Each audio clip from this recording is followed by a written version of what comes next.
យើងធ្វើការដោះស្រាយលំហាត់អនុគមចក្រមៀតកណនីកុសនៃមុំអាល់ហ្វាតង់នៃមុំអាល់ហ្វាកុសតង់នៃមុំអាល់ហ្វាដោយស្គាល់ស៊ីនអាល់ហ្វាស្មើនឹងដក2/3ហើយនឹងលក្ខខណ្ឌរបស់វាគឺមុំអាល់ហ្វានៅចន្លោះពី3 ផៃលើ2ដល់2ផៃដំបូងបងប្អូនគ្រប់គ្នាត្រូវស្វែងយល់អំពីលក្ខខណ្ឌតើមុំអាល់ហ្វាដែលនៅចន្លោះពី3ផៃលើ2ដល់2ផៃនៅឯណាយើងគូរំពងត្រីកោណមេត្តាសាឡបងពន្យល់ខ្លួនឯងរួចបងអូនធ្វើការគូអាដេកដែលជាអតម្លៃកុស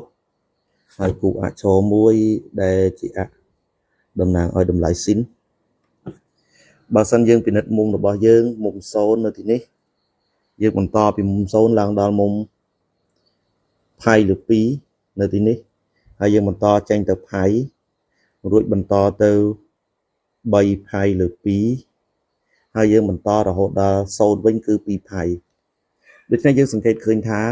3ផៃលើ2ផៃគឺស្ថិតនៅតំបន់នេះ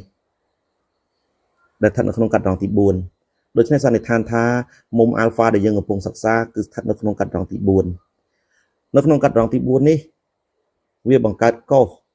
ជាមុំអាល់ហ្វាវិជ្ជមានធំជាង0ហើយវាបង្កើតស៊ីននៃមុំអាល់ហ្វាជាចំនួនអវិជ្ជមានតូចជាង0នេះជាអ្វីដែលបងប្អូនត្រូវដឹងចេញពីលក្ខខណ្ឌយើងធ្វើការទៅកណនាកុសនៃមុំអាល់ហ្វាដំបូងគេសិនអ្វីដែលយើងធ្លាប់រៀនមកយើងដឹងថានៅក្នុងអនុគមត្រីកោណមេត្តាស៊ីនការ៉េអាល់ហ្វាបូកកុសការ៉េអាល់ហ្វាស្មើ1ដូច្នេះយើងមានស៊ីននេះការ៉េអាល់ហ្វាបូកជាមួយនឹងកុសការ៉េនៃមុំអាល់ហ្វាមានតម្លៃស្មើ1យើងកំពុងតែចង់បានកុសនៃមុំអាល់ហ្វាដូច្នេះយើងធ្វើការទុកកុសការ៉េនៃមុំអាល់ហ្វាអង្គទី1រួចយើងបញ្ជូនស៊ីនការ៉េនៃមុំអាល់ហ្វាចូលមកអង្គទី2យើងបាននៅអង្គទី1កុសការ៉េនៃមុំអាល់ហ្វានៅដដែល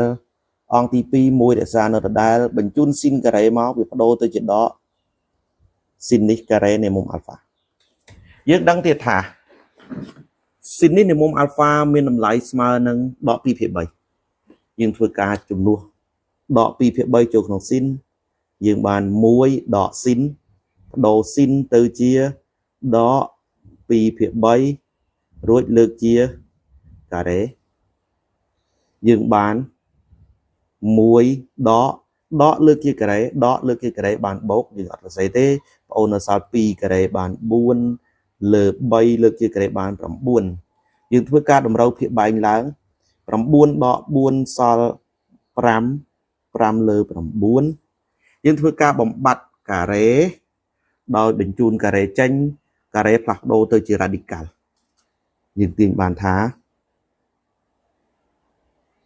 កុសនៃមុំអាល់ហ្វាមានតម្លៃស្មើបូកឬក៏ដកឬទី2នៃ5លើ9យើងបានបូកឬក៏ដក5ចេញពី radical ឬទី2មិនរួចទេនៅដដែល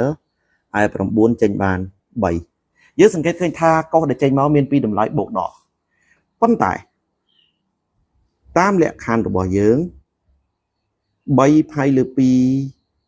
តូចជាងអាល់ហ្វាតូចជាង2ផៃមុំស្ថិតនៅក្នុងកាត់ត្រង់ទី4ដែលជាហេតុធ្វើឲ្យកុសរបស់វាជាចំនួនវិជ្ជមានគឺកុសអាល់ហ្វាត្រូវធំជាង0ដូច្នេះយើងធ្វើការបដិសេធតម្លៃកុសដែលមានតម្លៃអវិជ្ជមានចោលមានន័យថាកុសនៃមុំអាល់ហ្វាយើងយកបានតែរឹសការ៉េ5លើ3ដែលជាចំនួនវិជ្ជមានតែប៉ុណ្ណោះចំណែកចំនួនអវិជ្ជមានគឺយើងមិនទទួលយកទេបាទនេះគឺជាតម្លៃរបស់កុសនៃមុំអាល់ហ្វាយើងបន្តចូលទៅចំណុចបន្ទាប់គឺគេឲ្យយើងកណនាតង់សងនៃមុំអាល់ហ្វាយើងដឹងទៀតថាតង់សងនៃមុំអាល់ហ្វាមានតម្លៃស្មើនឹងស៊ីននៃមុំអាល់ហ្វាចែកជាមួយនឹងកុសនៃមុំអាល់ហ្វាហើយស៊ីនរបស់យើងប្រធានប្រាប់មកថាមានតម្លៃស្មើនឹងដក2លើ3យើងបានដក2លើ3ទៅចែកជាមួយនឹងកុសអាល់ហ្វាដែលយើងរកឃើញមុននេះបន្តិចគឺមានតម្លៃស្មើនឹងរឹសការ៉េ5លើ3 យើងធ្វើការសម្រួលភាគបែង3ទាំងនៅភាគយកនិងនៅភាគបែងដូច្នេះអ្វីដែលយើងទទួលបានគឺយើងទទួលបានសញ្ញាដកភាគយកខាងលើសល់2ភាគបែងខាងក្រោមសល់ឬការ៉េ5បងប្អូនធ្វើការបំបត្តិ radical ពីភាគបែងដោយយកភាគយក2គុណនឹងឬការ៉េ5ហើយភាគបែងឬការ៉េ5ក៏គុណនឹងឬការ៉េ5ដែរយើងបានដក2ឬការ៉េ5ហើយភាគបែងរបស់យើងនេះឬការ៉េ5លើកជាការ៉េវានៅសល់5នោះសន្និដ្ឋានថាតង់សង្ឃរបស់មុំអាល់ហ្វារបស់យើងតាមការគណនាជាក់ស្ដែងវាមានតម្លៃស្មើនឹងដក2ឬការ៉េ5លើ5យើងបន្តចូលទៅកូតង់សង្ឃនៃមុំអាល់ហ្វាយើងដឹងទៀតថាកូតង់សង្ឃគឺជាចម្រាស់របស់តង់សង្ឃដូច្នេះយើងអាចសរសេរកូតង់សង្ឃអាល់ហ្វាស្មើ1ចែកឲ្យតង់សង្ឃនៃមុំអាល់ហ្វាប៉ុន្តែ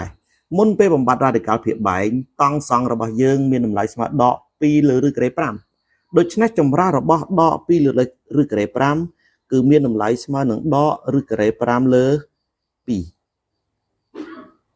នោះយើងអាចសន្និដ្ឋានថាកូតង់សង្ឃនៃមុំអាល់ហ្វារបស់យើងមានតម្លៃស្មើនឹងដកឬការ៉េ5លើ2អរគុណសម្រាប់ការតាមដានរបស់បងប្អូនចេញពី page Bake to Learn ហើយយើងនឹងជួបគ្នានៅក្នុងវីដេអូដទៃផ្សេងទៀតអរគុណច្រើន